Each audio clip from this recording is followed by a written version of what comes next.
Bonjour, bonjour. Aujourd'hui, c'est un autre jour. Nous sommes aujourd'hui jeudi, le 6 décembre 2023. Cette vidéo, c'est uniquement pour donner quelques conseils aux agripreneurs. Le travail éloigne de nous 3 grands mots. Ce que d'autres personnes ont dit.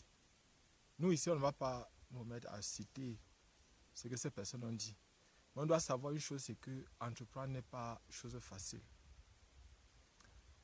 Lorsqu'on voit les fruits du travail qu'on a fait, lorsqu'on vous dit par exemple que c'est 1 hectare, moi je mets 4800 rejetons, et que par exemple de bananes plantains, et que par exemple sur le même hectare, je peux gagner environ, sur au bas mot, lorsque je vends mes régimes de plantains à 2000 francs au niveau local, Beauchamp, je peux me retrouver avec un minimum de 9 millions de francs sur un seul hectare de bananes plantains.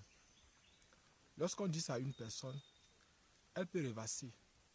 Elle peut imaginer que si j'ai 10 hectares, ça me donne 90 millions. Si j'ai 20 hectares, ça me donne 180 millions. Mais dans le fond, quelle est la souffrance, quel est le travail qu'il faut faire, quel est le travail de fond qu'il faut faire pour atteindre un tel objectif? Un tel but n'est pas facile à atteindre. Et ça, c'est le minimum qu'on puisse avoir sur 1 hectare de plantain normalement. Pourquoi? Parce que déjà, lorsqu'on fait, par exemple, dans la banane plantain, les rejetons sont aussi vendus. On vend les rejetons.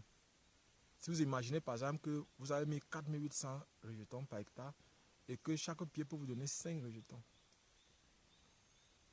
Si vous prenez seulement un seul rejeton, ou bien prenons même 2 rejetons, ça fait 9000 rejetons. Donc vous avez 9000 rejetons. Si vous revendez à 100 francs le rejeton, ça vous fait 900 000 francs. Uniquement en prenant 2 rejetons par tige de plantain, banane plantain.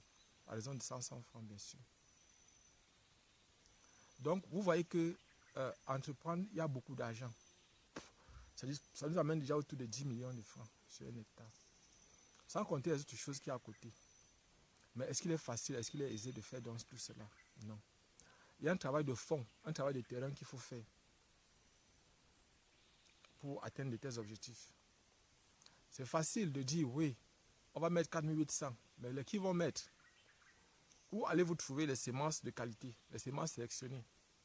C'est une chose qui est encore difficile chez nous ici en Afrique, c'est-à-dire trouver des personnes productrices de semences améliorées. Ce n'est pas chose aisée. L'État du Cameroun, le gouvernement camerounais a fait des efforts dans ce sens-là. Par exemple, en vulgarisant le projet PIF, c'est-à-dire en faisant en sorte qu'il y ait des planteurs qui soient des producteurs, des sémenciers, producteurs sémenciers. Mais jusqu'à aujourd'hui, rencontrer ces producteurs sémenciers reste un travail de longue haleine. On ne les trouve pas, on ne sait pas où ils sont situés. Avoir les semences de qualité ici, en forêt, ici en brousse, n'est pas chose facile. C'est la raison pour laquelle nous allons d'abord, c'est pour cette année, cette première année, prendre les rejetons tout venant. C'est quand ça va produire qu'on va donc voir la qualité. Donc essayer de repartir les différentes variétés. Parce que ici, tout ce que les cultivateurs savent, c'est qu'il y a 2 variétés de plantains. Les 3 mains, c'est-à-dire les cornes, et les plusieurs mains, c'est-à-dire les French. Voilà comment ces populations maîtrisent les plantains ici. Et parfois, lorsqu'on vous vend les rejetons, on mélange au milieu des rejetons de plantains, on vous mélange, on met aussi souvent les rejetons de bananes douces. Ça fait que à la fin, vous qui avez acheté, vous qui êtes sûr de mettre 4800, parce que la banane est moins chère, se vend à des prix plus bas que le plantain. C'est-à-dire la banane douce se vend à des prix plus bas, que la banane plantain. La banane plantain, son prix commence ici à partir de 1000 francs CFA. Mais la banane douce, c'est à partir par exemple de 500. J'ai acheté un. C'est même ça que j'ai apporté. Mes employés ont pris le déjeuner l'autre jour avec. Ils ont mangé, c'est ça qu'ils ont consommé. Je sais amener du pain, de la sardine. Et c'est avec ça qu'ils ont, franchement, ils ont pris la journée. Ils ont bien travaillé quand même. Il faut reconnaître le travail qu'ils ont fait l'autre jour. Donc, je voudrais attirer votre attention que n'écoutez pas, comme on vous dit que sur un hectare, on a 4500 jetons. Vous comptez seulement l'argent. Il faut voir tout le travail qui est à côté. Il faut nettoyer le champ. Voilà par exemple, regardez derrière moi. Vous allez voir ici, observez. On a déjà abattu près de 2 hectares. Donc, vous voyez par exemple là, c'est près de 2 hectares déjà abattus. Et maintenant, il y a un travail de fond. Vous voyez par exemple les morceaux aussi. J'ai demandé au ciel de couper ça en morceaux comme ça pour qu'on puisse déplacer facilement pour amener au bon champ. Parce que, en fait, mon souhait ici, c'est d'éviter autant que possible de brûler. Je vous ai dit, mon souhait, c'est d'utiliser un mycorhize. On va utiliser un mycorhize ici. Et l'avantage avec les mycorhizes, c'est que lorsque vous les mettez, c'est une fois pour toutes. Tant que le champ n'est pas brûlé, tant que le champ n'est pas modifié, ces mycorhizes restent, c'est un système, ça va développer le système racinaire qui va aller chercher la nourriture dans les profondeurs du sol. L'azote, le potassium, le phosphore, c'est des éléments nutritifs, des éléments indispensables que la plante elle-même parfois ne peut pas, par ses propres racines tirer. Et ces mycorhizes vont optimiser l'utilisation, c'est-à-dire ça va permettre à la plante d'utiliser de façon rationnelle les éléments nutritifs qui se trouvent dans le sol. Donc voilà. Et le conseil que je voulais vous donner aujourd'hui, pour ceux qui vont continuer à suivre cette vidéo, c'est que vous devez faire très attention lorsque vous voulez entreprendre. Vous allez m'excuser de dire ça, qu'il faut faire confiance à personne. Mais voici au champ, je suis seul. Actuellement, je me retrouve seul au champ. En fait, mes employés qui devaient creuser, par exemple, le puits, pas le puits, le trou dans le creux, pour le charbon, ne sont pas venus. Ils ont déjà pris tout l'argent. Les employés qui devaient, par exemple, celui qui devait abattre mon ciel n'est pas venu. Il attend le reste de son argent. Certainement, il m'attend au village. Et il reste encore 10 litres de carburant qu'il doit utiliser. Il devait finir l'abattage depuis hier. Hier, il n'est pas venu. Aujourd'hui, il n'est pas là non plus.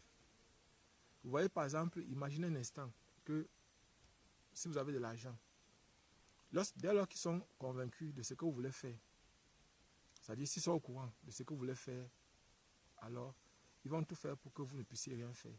C'est-à-dire vous avez l'impression qu'ils sont contre vous. Non, c'est comme ça qu'ils sont. C'est comme ça que les êtres humains sont. Ils n'ont rien contre vous de façon particulière. L'idéal ici serait d'éviter. C'est pour ça que je vous ai dit dans une précédente vidéo qu'il faut éviter de dire de façon claire et précise aux gens qui travaillent pour vous, ceux avec lesquels vous travaillez. Il faut être le plus discret possible. Il faut éviter de leur dire ce que vous voulez faire. Il faut les faire travailler et vous les payer par rapport au travail. Il ne faut même pas qu'ils soient trop au courant de tout ce que vous voulez faire. Parce que dans le fond, ne pensez pas qu'ils sont fiers, qu'ils sont contents de vous voir évoluer. Parce qu'eux-mêmes, est-ce qu'ils évoluent? Ils vont vous faire gagner énormément d'argent. Mais qu'est-ce qu'eux-mêmes ils gagnent? Peut-être le petit peu que vous leur donnez, eux ils simplifient, disent que c'est trop petit. Parce que même si vous leur donnez n'importe quoi, mais ça ne suffira jamais. C'est-à-dire qu'on va toujours voir que vous les gagnez, vous les trompez. Si je pouvais vous donner un conseil, c'est que soyez discret lorsque vous voulez faire vos champs. Observez par exemple, je vous ai dit je suis seul au champ actuellement. Je vais rentrer, je vais retourner au village pour aller les voir. Et je vais donner l'argent à personne. Parce qu'en fait, on était supposé, s'il a fini, il faut qu'on vienne mesurer, que je m'assure que c'est effectivement 2 hectares. Qu'il a fini, il termine son argent. On avait un contrat, il devait me scier par exemple les bois là. Mais de couper ça en morceaux. Mais rien n'a été fait. Il a seulement scié peut-être 3 ou 4 arbres comme ça. Bon, c'est bien bon pour un début. Parce que déplacer ces morceaux de bois à l'intérieur du champ n'est pas chose facile, c'est pas aisé. Il faut chercher des gens qui vont faire ça. Donc ce nettoyage, c'est aussi beaucoup d'argent qu'il faut dépenser. Donc vous voyez que l'entrepreneuriat chez nous ici en Afrique, c'est un monde compliqué. Et vous voyez par exemple, je ne pouvais pas amener les engins ici au champ. Vous voyez par exemple, imaginez un peu combien il faut. Nous voici dans un champ, la superficie totale est autour de 12 à 13 hectares au total. Et s'il faut amener dans des engins pour pouvoir nettoyer, il faut beaucoup d'argent. Imaginez par exemple ce que vous devez dépenser ici, si vous faites nettoyer votre champ. Vous voyez actuellement, si je suis en face d'un sérieux problème. Voilà, la pluie est en train de menacer. Il y a les gouttes qui sont en train de tomber. Et me voici, je suis seul. Je n'ai pas d'abri. Il n'y a pas un endroit où je peux me cacher ici. Donc, pour le moment, je serai obligé d'entrer à l'intérieur et de profiter pour sortir vite de la forêt le plus rapidement possible avant qu'elle ne tombe véritablement. Nous sommes au mois de décembre. Vous voyez que je ne sais pas ce dérèglement climatique, si c'est quoi. Bon, mais dès demain, d'autres personnes viendront commencer à creuser les puits. Je dois venir avec eux demain pour leur montrer l'endroit où ils vont commencer à creuser. Et vous voyez, en fait, je croyais qu'ils devaient au moins se me reposer une journée. Mais cela ne sera pas le cas. Demain, il sera encore ici. Et vous voyez, chaque jour, je dois être là. Que mes employés soient là ou pas, je dois être là. Je dois m'arranger à avoir mes outils pour pouvoir travailler moi-même. Pour pouvoir travailler même si je suis seul. Parce qu'en venant comme ça, il me faut avoir une cabane ici et de l'eau. De sorte qu'il peut venir parfois passer une semaine, 2 jours, 3 jours avant de rentrer en ville. Abonnez-vous et partagez. Vous ne savez pas comment c'est top de vivre ici. C'est top de partager avec vous ces expériences. Imaginez un instant, c'est le bonheur qui se cache derrière tout ce travail qui est intéressant. Parce que lorsque je pense que si je réussis à mettre en valeur les 12 et 13 hectares qui sont disponibles, je mets seulement de la banane plantain sur les 12 et 13 hectares. Je mets la haute densité à 4800. Je serai environ à 48 000 sur un hectare. Donc je suis à près de 60 000. 50 quelque chose, bien presque 60 000 sur les 12 ou 13 hectares disponibles. Les 13 hectares disponibles, je suis à plus de 60 000. Et imaginez un instant, 60 000 régime de plantain. Même si c'est n'importe comment, même si c'est que c'est 1000 francs, même si c'est 500, je vais quand même en sortir. Donc vous voyez, c'est ça qui motive, c'est ça qui est derrière, qui se cache derrière cette motivation. Sachant que si ça marche, si le travail évolue bien, à la fin, je serai capable d'acheter les engins, de créer une véritable entreprise agricole. C'est-à-dire derrière, c'est le bonheur qui se cache derrière qui motive à faire tout ce travail-là. Les gens vont vous dire que, voilà par exemple notre Camerounais qui travaille au Cameroun, qui ne voyage pas, qui ne cherche pas la voie du désert ou la voie de la mer. Mais je ne veux pas vous cacher, ce n'est pas facile. Et il est difficile pour une personne qui n'a pas déjà les moyens de vouloir s'engager. S'engager n'est pas chose facile. Lorsque vous dites que, par exemple, ici, on travaille sur près de 13 hectares, il faut abattre les 13 hectares. Les 13 hectares ont été défrichés. Maintenant, le problème, c'est l'abattage. Et après ça, il faut creuser les trous. Il faut les rejetons. Donc, actuellement, là, je dois me préparer dans les jours sur aussi à arranger une serre, à fabriquer une mini-serre pour la production des rejetons de plantain. Dans un premier temps, je ne veux pas vous cacher, on va produire les pifs. On va produire aussi, donc, je vais partager avec vous cette technique-là. Il y a des techniques qui permettent à partir d'un rejeton d'avoir 64 rejetons. Je vais partager cette technique-là avec vous, certainement, lorsque on va faire cette vidéo-là, parce qu'on va travailler là-dessus. Il y a aussi d'autres techniques qui vont permettre ici, toujours en ce qui concerne le plantain, de multiplier à partir d'un rejeton, on peut avoir 10, 20, 30, jusqu'à 100 rejetons. C'est la technique PIF. Donc, on va utiliser aussi ça ici. Nous allons partager avec vous toutes les expériences. Et j'ai partagé une vidéo dernièrement où je vous parlais du pamplemoussier qui produit 3 fois l'an. Dans le fond, ce n'est pas vrai. La vérité, c'est que ça produit plus de 5 fois l'an. Mais il fallait que vous disiez que ça produise 3 fois seulement. Parce qu'en fait, dans le fond, celui-là m'a dit, vous avez suivi, pour ceux qui ont suivi la vidéo, il a dit 5 fois. Mais je lui ai poussé à dire 3 fois. Pour que ça soit un peu plus réaliste. Donc nous allons multiplier ces trucs-là, ces pamplemousses-là. J'ai oublié le nom, comment ils appellent ça. C'est du pamplemousse importé. Et par exemple, je vous ai dit, celui-là dit qu'il a 3 récoltes par an et chaque récolte peut lui donner en moyenne 1000 fruits. Mais moi, ce n'est pas comme ça que je considère. Je considère que chaque récolte, que les 3 récoltes vont lui donner 1000 fruits et qu'il vend le fruit à 150 francs. Parce qu'il a dit que le prix minimal c'était 150 francs. Et ça, avec 1000 fruits à raison de 150 francs, ça va faire 1,5 million, je crois. Ou c'est 150 000.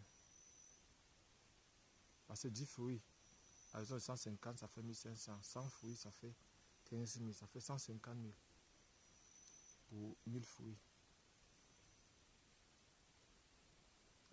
Ça fait 150 000 pour 1000 fruits. Sur un seul arbre. Ça, c'est sur un seul arbre. Et si vous avez sur un seul arbre, déjà 150 000, Sur 10 arbres, vous aurez 1,5 million. Sur 100 arbres, vous aurez 15 millions. Et si vous multipliez, si vous mettez 400, ça vous fait 60 millions. Sur un seul hectare de pamplemousse. C'est petit. H. C'est comme ça que vous pouvez gagner dans l'agriculture. Mais je voudrais dire aussi que ceux qui voyagent, voyagez. Si vous pouvez voyager, voyagez. Allez chercher au capital pour revenir vous installer. Cherchez à avoir les moyens. Ne venez pas dans la culture de... Pardon. Vous faites la culture de subsistance. C'est pas bon. Ne venons pas travailler encore comme nos aïeux ont travaillé. Vous voyez, par exemple, moi je travaille, j'ai des employés que je paye. Je ne peux pas travailler moi-même tout le travail. Je ne peux pas creuser, par exemple, ici, là, 4800 trous seuls. Eux, ils creusent. Moi, je sème. S'aimer, je peux, en une journée, je peux s'aimer plus de 1000. Tout seul. Abonnez-vous et partagez au maximum possible cette vidéo. Voilà, la petite pluie, elle a fini. Pour ceux qui ne me connaissent pas, je suis Job Kamden du groupe de répétition Nabla. Actuellement, je suis dans la région de l'Est, dans un projet entrepreneurial. Je suis venu faire les champs. Donc, c'est le projet du verger qui m'intéresse. Et pourquoi le verger? Je vais vous donner le petit secret. Nous avons constaté que dans la ville de Yaoundé, les oranges du Cameroun se consomment pendant 1 mois et demi. Pendant 10 mois et demi, les oranges sont importées du Nigeria. C'est donc la raison pour laquelle nous avons voulu essayer ici là. On va d'abord commencer par faire un peu, une petite quantité. Donc les pamplemousses, on peut mettre même, on va faire peut-être 2 hectares de pamplemousse. On va mettre peut-être les mandariniers, peut-être 2 hectares. Et par exemple, peut-être 7, dans les 7 hectares d'oranger pour un début. Et puis maintenant, on va aussi mettre les avocatiers. Les avocatiers et les safoutiers. Donc, bon, on va compléter parce que, bon, 7 hectares, vous voyez, il reste seulement 6 hectares. Et 6 hectares pour les autres, là, on peut essayer de voir si on peut mettre 2. C'est-à-dire safoutier, oranger, pamplemousse. Donc, les orangers, c'est 7, ce qui est sûr. C'est plus de la moitié. Abonnez-vous et partagez au maximum possible. Donc, ne vous découragez pas. On va faire un pas après l'autre. On va se battre. C'est vrai, nous sommes de passage dans ce monde. Chacun doit jouer son rôle. Notre souhait, c'est de vous montrer que c'est possible de s'en sortir. C'est pas facile, mais c'est possible. On se voit prochainement.